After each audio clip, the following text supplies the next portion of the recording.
이사야 9장 1절부터 7절까지 보겠습니다. 이사야 9장이고요. 1절부터 7절까지 계속적으로 보고 있는 본문이지만 한 번 더 보겠습니다.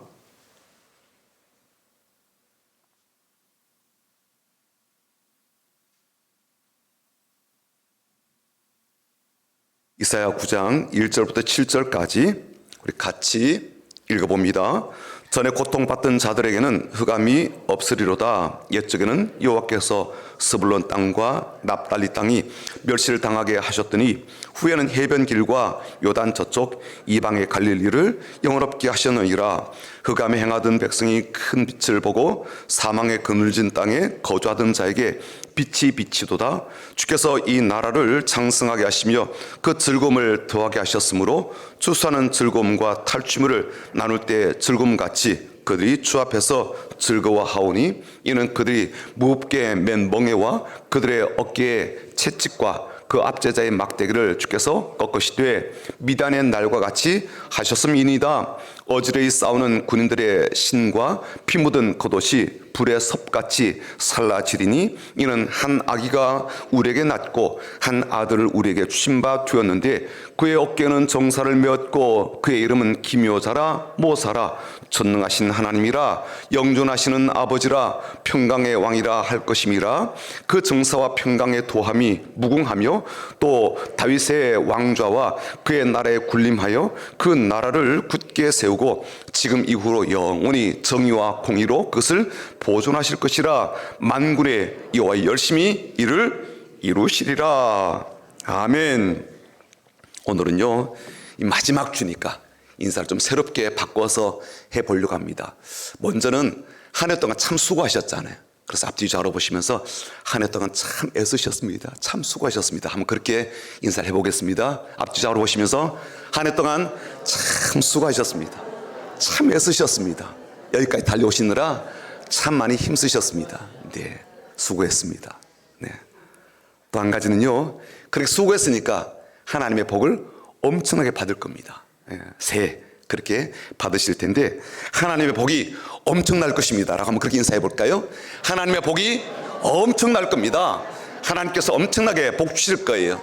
하나님께서 복을 엄청나게 주실 것입니다. 네, 믿습니다. 네, 마지막 한 가지는요, 새해에도 은혜와 복이 넘쳐나길 축복합니다. 그렇게 한번 인사해 보겠습니다. 새해도 하나님의 은혜와 복이 넘쳐나기를 축복합니다. 새해도 하나님의 복과 은혜가 넘쳐나기를 축복합니다. 새해가 더 기대가 되는 우리 성민교회 모든 성도가 되시기 바랍니다. 아멘. 좋습니다. 저도. 네. 이 세상에 태어나는 사람에게 모두 공통적인 것이 있는데요. 뭐 여러 가지가 있겠지만 그 중에 한 가지가 부모님이 있다는 거죠. 그렇죠? 부모님이 계셔야 우리가 태어나서 살아갈 수가 있으니까요. 일찍 돌아가셨다 할지라도 혹은 나는 그분들의 얼굴을 잘 모른다 할지라도 아버지가 있어서 그리고 어머니가 있어서 우리의 삶이 이 땅에서 시작이 되었고 여기까지 이르게 되었습니다. 그런데요, 아버지 그러면요 좀 생각과 느낌이 사뭇 좀 달라질 수도 있겠습니다. 부모님에 대한 기억이 전혀 남아있지 않는 분들을 제외하고 그래도 아버지와 시간을 보낸 분들의 어떤 생각들을 좀 모아본다면 세 가지 좀 반응을 예상해 볼 수가 있을 것 같아요. 첫 번째는 웃음입니다.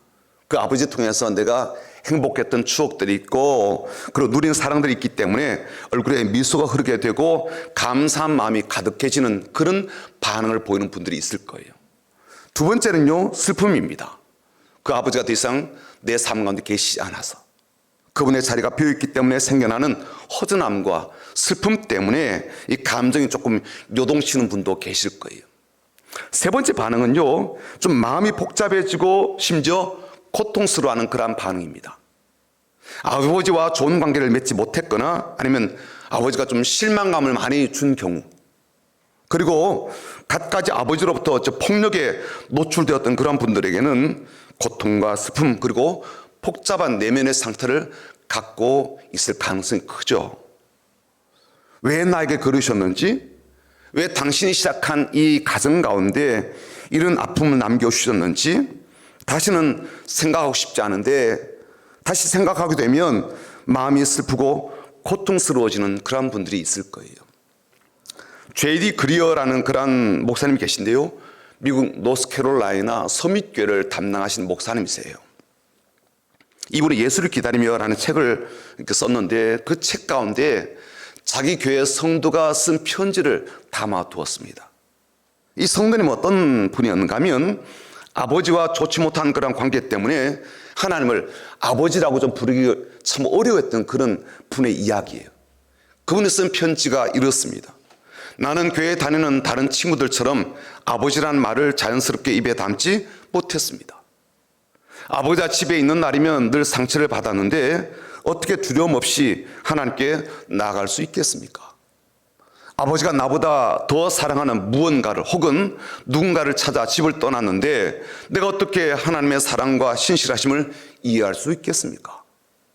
아버지가 나를 안아주기는커녕 폭력을 가했는데 하나님 아버지가 어떻게 나를 보호하는 강한 요새라고 믿을 수가 있겠습니까? 그런 편지를 썼다는 거예요. 스테판 폴트라는 그러한 분인데 이분은 미국의 저명한 임상 심리학자이고요. 라이프 코치이기도 합니다. 굉장히 오랜 기간 동안 이 가족 관계에 대해서 집중적으로 연구를 해온 분인데 이분이 30년 동안 자녀들에게 미치는 아버지의 영향력이라는 것에 대해서 연구를 한 분이에요. 그리고 이분이 그 연구 결과를 책으로 이렇게 내었는데 책 제목이 뭐냐면 영어 제목으로는 The Father Fact 이라는 제목이고요. 한글로 어떻게 번역됐는가 하면 모든 인간관계의 핵심 요소 아버지라는 이런 책으로 번역되어서 우리 한국에도 소개가 되었습니다.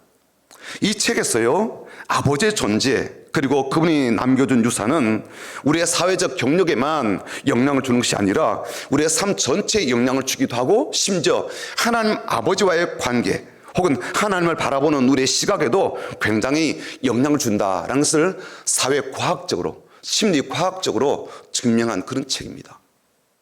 이 스테판 폴드가 자기가 쓴 그 책에서 4가지 잘못된 유형의 아버지라고 해서 소개를 해두었는데 4가지는 첫 번째는요. 절대 만족할 줄 모르는 아버지 유형이에요. 자녀가 무엇을 해도 자랑스러워하지 않습니다. 자녀가 아무리 잘해도요. 성에 차지 않는 그런 아버지 유형이에요. 그러니까 자녀가 듣고 싶은 말이 그런 말이잖아요. 야, 너 참 자랑스럽다. 이런 것도 할 줄 아는구나. 야, 대단하다 우리 아들. 참 잘한다 우리 딸. 이런 말을 우리가 듣고 싶은데 자녀들은요. 아버지로부터 그런 말을 들어본 적이 별로 없다는 거예요. 그 말을 그토록 갈망하는데도 아버지가 그런 말을 잘 들려주지 않는다는 거죠. 그런 분위기에서 자란 자녀들은 이 남들에게 자신을 증명해 보이는 것이 인생의 가장 중요한 일이 될 가능성이 많습니다. 그리고 그런 목표를 삼고 있죠. 그리고 이런 태도를 하나님과의 관계까지 가지고 가게 되죠. 문제는 어떤 일을 하고 있으면서도요, 속으로는 자꾸만 의심을 품게 된다는 거예요. 나는 예수님이 나를 인정해 주실 만큼 그런 일을 충분히 잘하고 있을까? 스스로 의심하기도 하고. 또 반대로 예수님께서 정말 나를 그렇게 사랑하실까? 혹은 나를 그렇게 자랑스러워 하실까? 라고 예수님에 대해서도 의심한다는 거예요. 아무리 하나님께서 당신을 특별한 존재로 만드시고 단 한순간도 당신을 떠난 적이 없다라고 그렇게 메시지를 전해주고 말씀을 전해줘도 정작 본인은 잘 느끼지 못한다는 겁니다. 두 번째 유형은요, 시한폭탄 같은 아버지 유형이에요. 언제 어떻게 분노를 내고 화를 낼지 종잡을 수가 없는 그런 아버지 유형입니다. 밖에서 안 좋은 일이 있었다면 어김없이 집에 와서는요, 사소한 일에도 막 폭발을 하는 거예요. 술을 마신 날이면 신체적인 폭력을 행사하며 깊은 상처를 주기도 합니다. 아버지가 언제 공격적으로 돌변할지 알 수가 없어서 이 불안한 상태에서는요, 그런 아버지로부터 사랑을 받거나 그분을 사랑하는 그러한 관계를 가진 게 매우 어렵죠. 그리고 이런 경험과 상황들을 겪은 사람들은 하나님 아버지는 사랑이시다라는 그 말을 실제적으로 혹은 경험적으로 이해하는 게 쉽지가 않다는 거예요. 그리고 이로부터 비롯된 이 부정적인 영향은 자녀들이 기본적으로 이제 불안 장애를 갖게 되든지 뭐든지 통제하려고 하는 그런 의식과 행동이 강화가 된다는 거죠.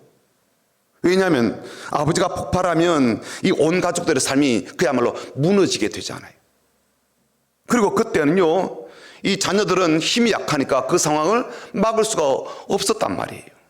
그래서 자녀들이 어떤 생각을 갖게 되는가 하면 내가 힘을 얻게 되고 내가 어른이 되게 되면 다시는 이렇게 무기력하게 당하지 않을 거야. 그런 마음이 아주 강하게 자기 마음에 자리 잡게 되어서 자신의 이 남은 삶을 앞으로는 어떻게든 자신의 통제 아래 두려고 한다는 거예요. 이런 환경 속에서 이제 자라왔던 분들이 갖고 있는 두 가지 문제가 있는데, 하나는 뭐냐면은 아버지를 신뢰할 수 없듯이 하나님에게도 신뢰함을 가지기가 어렵다는 점이에요. 그래서 자신의 상황을 하나님께 맡겨드리는 것도 어려워하고, 실제로 하나님께서 자신의 삶을 돌봐줄 것이다 라는 그 사실도요, 믿기 어려워한다는 거예요. 두 번째 또 다른 문제는 내 삶에 뭔가 안 좋은 일이 벌어지게 되면 내가 뭘 잘못해서 이러나, 하나님이 벌 주시나, 그런 마음을 갖게 된다는 거예요. 하나님께서 뭐 때문에 화가 나셨을까, 그런 생각을 갖고 있다는 거예요.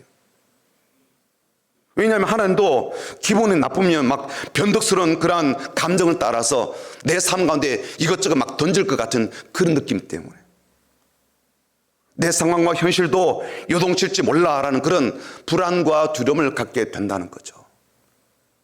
세 번째는요, 냉담한 아버지의 유형입니다. 앞선 두 유형의 아버지와 달리 이 아버지는요, 한결같이 이 가족들을 잘 부양하는 아버지예요. 그리고 가족을 버리거나 학대한 일도 없습니다. 하지만 가족을 향해서 사랑해라는 말은 절대로 하지 않는 그런 유형이에요. 한마디로 말하자면 사랑을 표현할 줄 잘 모르는 아버지 유형입니다. 물론 아버지가 아버지로서의 책임을 다해요. 특별히 경제적인 부분은요, 충실하게 잘 감당합니다. 그리고 그것이면 족하다라는 생각을 하게 되죠. 굳이 사랑한다라고 말을 해야 되나? 내가 이렇게 고생하고 수고한 게 다 누구 때문인데? 이게 사랑이 아니면 뭐야? 근데 그런 생각을 갖고 있고 그렇게 이제 말을 할 수도 있겠죠. 그런데 이런 아버지와 함께 살아온 자녀는요, 남들에게 사랑을 표현하는 것을 매우 어려워하고 또 서툴러 한다는 거예요. 그리고 더 나아가 아버지에게 자신의 속내를 열어 보이는 경우들이 별로 없기 때문에 누구에게도 자신의 속마음을 잘 열어보지 못한다는 거죠. 게다가 고난을 만나고 힘든 일을 겪게 되면 혼자서 끙끙 앓으며 혼자 그것을 다 감내하는 그런 경향들을 보인다는 거예요. 성격이 외향적이어서 친구들이 항상 주변에 많을 수도 있어요. 그렇지만 실상 속 깊은 이야기를 나눌 진정한 친구는 의외로 없을 수가 있다는 거예요. 친구는 많은데 자신의 속마음을 나눌 친구는 없을 수도 있다는 거예요. 그리고 더 안타까운 일은 뭐냐면 그렇게 살아온 자신이 자신의 자녀들에게도 그렇게 대하는 부모가 될 가능성이 많다는 겁니다. 네 번째 마지막으로는 곁에 없는 아버지 유형이에요. 이 스테판 폴더는요, 미국의 현 상황을 간략하게 이렇게 묘사를 했는데 이런 말을 했습니다. 현재 미국의 아이들의 약 40%는 아버지가 없는 집에서 살고 있다, 그런 말을 했어요. 이 말이 부모가 이혼한 상태다 그런 뜻인지, 아니면 먼 곳에서 아버지가 일을 하기 때문에 자주 못 오신다 그런 의미인지, 아니면 정서적으로 아버지가 아이들과 잘 놀아주지 않아서 그런 아버지의 부재를 자꾸 느끼고 있다 그런 의미인지 잘 모르겠어요. 다만 자녀들의 입장에서 볼 때 아버지와의 관계가 제대로 형성이 안 되어서 아이들은 아버지가 부재한 이 상황을 무의식적으로 아버지가 자신을 거부한 것으로 해석을 한다는 거예요. 아버지가 자신을 위해서 집에 머물러 있을 만큼 자신은 그렇게 중요한 존재가 아니다라고 그렇게 여긴다는 거죠. 혹은 자신이 아버지에게 착하게 굴지 않고 잘못된 행동을 해서 아버지가 집을 떠났다라고 생각을 하기도 한다는 겁니다. 대놓고 그렇게 말하는 사람도 없고 어느 누구도 그렇게 말하는 사람이 없지만 자신은 그렇게 속으로 생각을 한다는 거예요. 그리고 이것은 안타깝게도 그 사람이 성인이 되어서도 슬픔과 우울함을 배경음악으로 가지고 산다는 겁니다. 말하자면 아버지가 부자한 상태에서 자란 사람들의 삶 속에서는 언제나 행동과 감정의 표면 아래 슬픈 음악이 흐른다는 거예요. 일이 잘 풀리고 혹은 잘 풀리지 않아도 그것과 상관없이, 삶이 평안하든 그리지 못하든 그것과 상관없이 아버지의 부재로 인해서 내가 겪었던 그 분노의 감정들과 이 죄악의 감정들과 걱정의 감정들이 수시로 내 분위기를 자꾸만 만들어 간다는 거예요. 일이 잘 풀려도 그렇다는 거예요. 음악은 계속 슬픈 음악이 내 감정 안에 계속 연주가 된다는 거죠. 그리고 더 나아지도록, 더 잘하도록 자꾸만 자신을 압박하고 자신을 증명해야 된다라고 자꾸만 자신을 밀어붙인다는 거예요. 왜 주님께서 제자를 향해서 또 수많은 사람을 향해서 내가 너희를 고아와 같이 버려두지 아니하고 너에게로 오리라 라고 하셨는지 좀 이해가 되더라고요. 게다가 지금까지 언급한 이런 부정적인 아버지는 아니라 할지라도, 그래서 정말 나에게 좋은 아버지라 할지라도 결국 그 아버지도 죽기 때문에, 그렇죠? 우리보다 앞서가시잖아요. 그렇기 때문에 그런 아버지일수록 이 빈자리가 훨씬 더 크게 느껴진다는 거죠. 그래서 여러분, 이렇게 우리의 삶이 이런 육신의 아버지와 깊은 연관을 가지고 있고 그 영향을 크게 받는다 할지라도 이 시대에 매우 깊은 통찰력을 갖고 있는 이 작가들과 상담가들은요, 좀 더 근본적 문제를 우리에게 지적합니다. 결국 우리들 각자에게 나타나는 분노이든 우울함이건 아니면 감정이 잘 조절되지 않는 이런 현상들이건, 이런 것은 결국 우리 자신이 다른 사람들에게 잘 받아들여지지 않았다라는 이 불안과 두려움에서 비롯된다고 이야기를 합니다. 세일즈맨의 죽음이라는 그런 책이 있거든요. 희곡이에요. 아스 밀러라는 사람이 이제 이 희곡을 썼는데 지금도 전 세계에서 공연이 될 정도로 아주 유명한 작품입니다. 그런데 이 아스 밀러라는 사람은요, 이 신앙적 가정을 갖고 있었어요. 말하면 신앙적인 가정에서 자랐지만 10대 시절에 신앙을 떠나게 돼요. 그럼 나중에 이렇게 말을 남겼습니다. 이런 말이에요. 나는 비난을 받고 있다는 생각을 품고 살았던 것 같다. 그 생각을 떨쳐낼 수 없었다. 여전히 남들에게 나 자신을 증명해 보여야 한다고 생각했다. 누군가에게 내가 괜찮은 사람이라는 말을 들어야 했다. 나를 받아줄 수 있다고, 나를 인정한다고 말해줄 사람이 필요했다. 이런 말을 남겼어요. 밀레의 이 말을 가만히 들여보면요, 자신을 비난하지 않고 받아줄 사람을 찾고 있었다는 것을 알 수가 있잖아요. 밀레라는 사람만 그렇게 했습니까? 우리들 대부분도 그렇지 않을까요? 우리가 그토록 성공지향적이고 성취지향적인 삶을 꿈꾸고 살아가는 이유도 성공과 성취가 주는 행복과 만족감 때문이기도 하지만, 다른 면에서는 그렇게 성공하면 남들이 나를 더 잘 받아주고 인정해 줄 것이다 라는 생각 때문이 아닐까요? 그리고 이런 자유, 이런 인정, 이런 수용을 얻고자 아이러니하게도요, 하나님을 떠난다는 것이 우리에게 비극입니다. 실제적으로 우리는요, 하나님이 우리의 인생을 다스리는 것을 그렇게 원치를 않아요. 이분은 하나님께서 우리의 삶을 주관해 달라고 하지만 정작 하나님께서 우리의 삶에 세워가시는 규칙은 그렇게 싫어하거든요. 하나님께서 우리의 삶을 주관하시는 그 방법에 대해서는요, 동의가 잘 되지 않는 경우도 너무 많고요. 그래서 막 의심도 하고 화를 내기도 합니다. 왜 그런 방법으로 나를 다루시는지, 왜 그런 방법으로 내 삶 가운데 일하시는지 나는 도무지 이해가 안 됩니다. 막 그렇게 한단 말이죠. 그래서 차라리 내가 나의 삶을 주관하고 싶어 해요. 차라리 하나님께로부터 독립해서 내가 주도적으로 꾸려가는 인생을 살고 싶다고요. 옳고 그름도 내가 결정하고 싶고요, 좋은 것과 나쁜 것도 내가 결정하고 싶어 합니다. 내 생각을 따라서, 내 감정을 따라서, 내 마음을 따라서.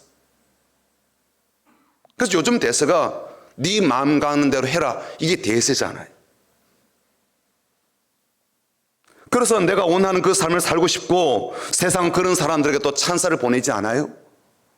그리고 그렇게 살아내면서 이룬 성공과 성취를 인정받고 싶어 합니다. 찬양을 듣고 싶어 하고요. 하지만 성경은 너무나 명확하게 그런 태도가 죄라고 이야기를 하고요. 또 그런 삶의 방식이 죄된 삶이라고 명확하게 이야기를 하고 반복적으로 이야기합니다. 인생의 주인은 하나님이시고 세상의 주관자도 하나님이신데 주인을 버리고 내가 주인 되겠다고 하나님께 영적인 쿠데타를 일으킨다라고 그렇게 말씀하는 거거든요. 세상의 주관자는 하나님이심에도 불구하고 어떤 주권과 어떤 주관하심도 나의 삶에서만큼은 허락하지 않겠다라고 그 통치를 강하게 거부하는 것들이 점점점 확산되고 있습니다. 그렇게 해서 발생하는 혼란스러움과 어려움은 내가 감당하겠다, 내가 헤쳐나가겠다라고 하면서 하나님은 그런 삶에 대해서, 그런 태도에 대해서 끔찍한 죄악이라고 말씀하시면서 불구하고 괜찮다는 거예요. 그렇게 살겠다는 거예요. 그래, 여러분 이것 아십니까? 이미 지난주부터 우리가 계속해서 보고 듣고 있는 말씀이지만 이 땅에 구원자로 오신 예수님은요, 영존하신 아버지라는 별명을 품고 오신다는 거예요. 하나님 아버지의 보내심을 받아서 이 땅에 오시게 될 그 주님은 이 아버지의 마음과 긍휼의 가슴으로 오신다는 거죠. 그리고 별명에서 우리의 마음이 흥분이 되고 뜨거워지는 것이 바로 아버지라는 단어입니다. 우리가 그토록 인정을 받고 싶어 했고 사랑을 받고 싶어 했고 함께하는 시간을 가지고 싶어 했으며 가장 든든한 후원자이자 친밀한 동행자가 아버지인데 그 아버지의 가슴을, 그 마음을 품고 우리 주님이 오신다는 거 아닙니까? 그리고 더 중요한 것은 그 아버지가 영존하시는 아버지래요. 나를 결코 떠나지 않는 아버지랍니다. 아무리 좋은 아버지라도 우리 곁을 떠나시기에 그 빈자리는 너무나도 커 보이는데, 허전한데 이 땅에 악으로 오시는 주님은 영원히 존재하시는 아버지 형상으로 이 땅에 오신다는 거 아닙니까? 그래서 히브리서 기자는요 13장 5절과 6절에 이렇게 말씀했습니다. 한번 같이 읽어보겠습니다.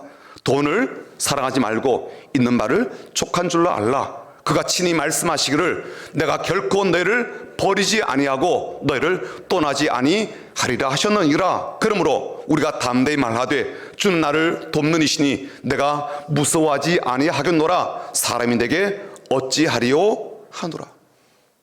우리에게 가장 큰 힘이 되고 위안이 되고 든든함을 주는 것이 돈인데 돈을 사랑하지 말라라고 하시면서 돈을 사랑하지 않고 돈을 의지하지 않아도 되는 이유를 이렇게 말씀하십니다. 주님이 결코 우리를 버리지 않고 우리를 떠나지 않는다고 말씀하시죠.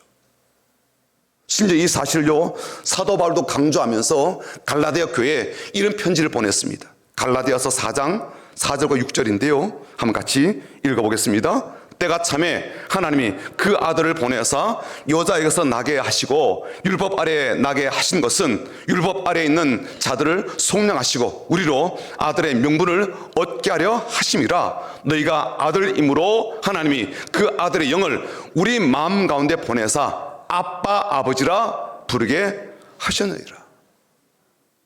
예수님께서 이 땅에 오셔서 모든 죄로부터 우리를 구원하시고요 심지어 우리로 하여금 하나님의 아들과 딸이 되게 하시고 더 나아가 이젠 그 하나님을 아버지라고 가장 친밀한 관계인 아빠라고 부르도록 그렇게 해주셨다는 겁니다. 아빠라고. 근데 오늘 본문에는 여기에 한 가지 더 추가해서 예수님께서 이 땅에 오신 평강의 왕이라고 말씀하십니다. 필요한 돈을 넘어 엄청난 돈을 다 주더라도요 내게 평강이 없다면, 돈과 함께 근심이 찾아온다면, 그 근심 때문에 뼈가 마를 지경이라면, 돈과 함께 걱정과 염려를 함께 살고 있어야 한다면, 그 염려로 말미암아 잠을 자지 못하고 뜬 눈으로 세우는 일을 반복하게 된다면 그 돈이 복일까요? 경제로 넉넉한 그 삶이 행복할 그러한 삶이겠습니까? 마음의 평강이 없이 늘 불안을 달고 산다면 어느 누가 그런 삶을 소망하겠습니까? 그래서 주님께서 평강을 주신다 이 말은요 우리가 두고두고 새겨들어야 될 그런 말씀입니다. 왜 평강의 왕으로 오신다고 하셨습니까? 용납과 인정과 자유에 늘 굶주린 듯 반응을 하고 사는 그러한 사람들에게 가장 필요한 게 뭐예요? 평강이기 때문에 그렇습니다. 그리고 주님은요 평강의 왕으로 오셨으면서도 악의로 오시고 심지어 십자가에서 죽으셨습니다. 그렇게 하신 이유는 우리를 위해서 죽음도 불사할 만큼 우리를 사랑하시고 우리를 귀하게 여기시며 우리가 정말 주님께 중요한 사람이다 라는 사실을 우리에게 실제로 보여주고 싶으셔서 그러셨던 거예요. 그래서 주님은 이 말씀을 제자들에게도 오늘 우리들에게도 꼭 들려주고 싶어 하십니다. 요한복음 14장 27절이에요. 큰 소리로 한번 읽어볼까요? 평안을 너에게 끼치노니 곧 나의 평안을 너에게 주노라. 내가 너에게 주는 것은 세상이 주는 것과 같지 아니하니라. 너희는 마음에 근심하지도 말고 두려워하지도 말라. 주님께서 내 평안을 주시겠대요. 평안이라고 다 같은 평안이 아니죠. 평강이라고 할지라도 진짜 평강이 아닌 경우들이 너무 많아서 그렇습니다. 주님 주시는 그 평강만이 우리의 마음에 근심도 내려놓을 수가 있고 두려움도 내려놓을 수가 있고 염려도 내려놓을 수가 있고 그리고 행복함으로 살아갈 수 있는 힘이 그 가운데 담겨져 있거든요. 그 평강의 하나님께서 우리에게 오셔서 하시는 일이 뭘까요? 데살로니가전서 5장 23절이에요. 어떤 일을 하시는지 한번 볼까요? 한 구절이지만 참 중요한 구절입니다. 같이 읽어보겠습니다. 평강의 하나님이 친히 너희를 온전히 거룩하게 하시고 또 너희 온 영과 혼과 몸이 우리 주 예수 그리스도께서 강림하실 때 흠없게 보존되기를 원하노라. 우리 온전히 거룩하게 하신대요. 의롭게 하시고 깨끗하게 하시고 순결한 신부답게 하신답니다. 비록 우리가 세상에 살아가면서 때가 묻기도 하고 더러움에 노출되기도 하지만 그럴 때마다 우리를 완벽하게 거룩한 삶으로 완벽하게 의로운 삶으로 그렇게 씻어주신대요. 심지어 주님 앞에 서는 그날까지 우리의 삶이 흠이 없이 온전한 그러한 신부답게 늘 서 있도록 그렇게 지키시며 함께 주신다는 거예요. 그리고 그런 삶에서 우리가 올려드린 기도와 간구를 참 듣고 싶어 하십니다. 염려가 있죠. 근심이 있더라도 그 염려에 사로잡혀서 뒤로 물러가거나 신앙의 자리를 이탈하지 말고 주께 기꺼이 감사함으로 아뢰게 되면 주님께서는 우리의 마음에 변질이 없도록 우리의 생각과 마음을 세상의 각종 유혹으로부터 지켜주신다는 거예요. 빌립보서 4장 6절과 7절 말씀 같이 읽어보겠습니다. 시작. 아무것도 염려하지 말고 다만 모든 일에 기도와 간구로 너희 구할 것을 감사함으로 하나님께 아뢰라. 그리하면 모든 지각에 뛰어난 하나님의 평강이 그리스도 예수 안에서 너희 마음과 생각을 지키시리라. 우리에 대해서 모든 것을 알고 계시는 주님, 우리가 그토록 거절당함과 그리고 용납받지 못함에 대해서 실망하고 좌절하고 절망하며 심지어 인생을 포기하고 싶다고 할 만큼 그렇게 깊은 우울감에 빠지는 그런 연약함을 잘 아시기에 주님께서 주는 이 평안함 가운데 거하도록 반복해서 말씀하십니다.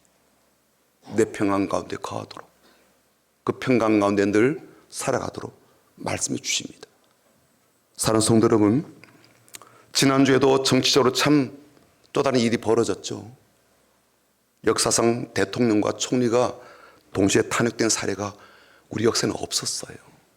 그런 일이 우리 시대에 벌어졌습니다. 그리고 금융가에는 환율이 요동치면서 달러당 1,500원까지 막 치솟는 일이 이제 벌어졌습니다. 아마 조만간 1,500원도 돌파할 것이다라는 분석을 내놓고 있죠. 그렇기 때문에 줄도산하는 기업이라든지 사업체들을 보게 될 것이다라는 공포스러운 그런 소식들을 우리가 지금 접하고 있습니다. 어디 하나 좋은 소식이 없어요. 어디 하나 마음 편하게 들을 수 있는 복된 소식이 없습니다. 다들 긴장하고 있고요. 숨죽이면서 현실과 상황을 지켜보고 있습니다. 나아지고 좋아질 기미가 별로 보이지가 않습니다. 그래서 여러분, 하나님 말씀으로 다시 돌아가야 되는 거예요. 얼마나 우리에 대한 마음이 깊으시고 얼마나 우리에 대한 가슴이 절절하신지 하나님은 오늘도 본문을 통해서 우리에게 위로하시거든요. 그리고 우리의 삶에 대한 분명한 해법도 말씀하십니다. 6절과 7절 한번 보시죠. 오늘 본문이에요. 이는 한 아기가 우리에게 낳고 한 아들 우리에게 주신 바 되었는데 그의 어깨는 뭐라고요?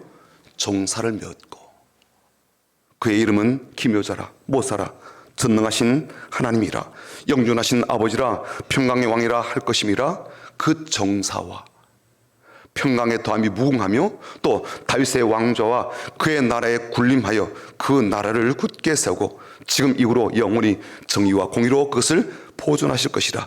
만군의 여호와 열심히 이를 이루시리라. 정사란 말이 무슨 뜻인가 하면요, 메시아가 이 땅에 오셔서 행하시는 통치 행위를 뜻합니다. 세상을 바르게 다스린다, 그런 뜻이죠. 그래서 영어 성경에는요, 아이 정사를요, 가버먼트, 정부라고 그렇게 했다고. 정부, 우리가 정부 그렇잖아요. 정부, 그 뜻으로 이렇게 번역했더라고요. 어깨에 정사를 메었다 그러는데 도대체 어떻게 통치하시고 어떻게 정부를 이끌어 가실까요? 7절을요, 쉬운 성경으로 제가 번역해서 된 걸 갖고 왔는데 딱 보시면 느낌이 옵니다. 이렇게 돼 있어요. 그의 왕권은 점점 커지겠고 평화가 그의 나라에서 영원히 이어진다. 그가 다윗의 보좌와 다윗의 나라에서 다스릴 것이다. 그가 정의와 공평으로 이제부터 영원토록 그 나라를 견고하게 세울 것이다. 만군의 여호와께서 이를 이루실 것이다. 왜냐하면 주께서 자기 백성을 뜨겁게 사랑하시기 때문이다. 하나님의 평강으로 그리고 공평과 공의로 그 나라를 다스리며 세워갈 것이라고 말씀을 하십니다. 그리고 만군의 여호와는 반드시 이 일들을 이루시게 될 텐데, 왜냐하면 주님은 주님의 백성들을 뜨겁게 사랑하시기 때문이래요. 그래서 우리가 다시 소망을 품을 수가 있고요, 다시 평강 가운데 거할 수가 있고, 우리는 다시 빛 가운데로 나아갈 수가 있고 살아갈 수가 있는 거죠. 왜냐하면 우리에게 영존하시는 아버지가 계시고 그분이 우리의 삶 가운데 평강의 왕으로 오시기 때문입니다. 우리 가운데 거하시고요. 이 세상 어느 누구도 믿을 수가 없고 어느 누구도 어느 누구의 말도 신뢰할 수가 없습니다. 하지만 우리를 위해서 놀라운 위대한 스승으로 오시고 전능하신 하나님으로 오시고 영존하신 아버지로 오시고 평강의 왕으로 오신 주님을 신뢰하며 그 주님께서 우리 가운데 세워가시는 그 나라의 복과 은혜를 누리며 사는 저 여러분 되기를 주님의 이름으로 축복합니다. 그 주님께서 오늘 우리의 삶도 지키시고 새해도 어떤 위협과 어려움의 환경과 그리고 정치적 경제적 위기 가운데서도 우리를 지켜주실 줄 믿습니다. 그 은혜 가운데 믿음의 뿌리만큼은 늘 주님 앞에 내리는 믿음이 아주 든든하고 견고한 우리 성민교회 모든 종들 성도들 다 되시기를 주님의 이름으로 축원합니다. 아멘. 하나님은 너를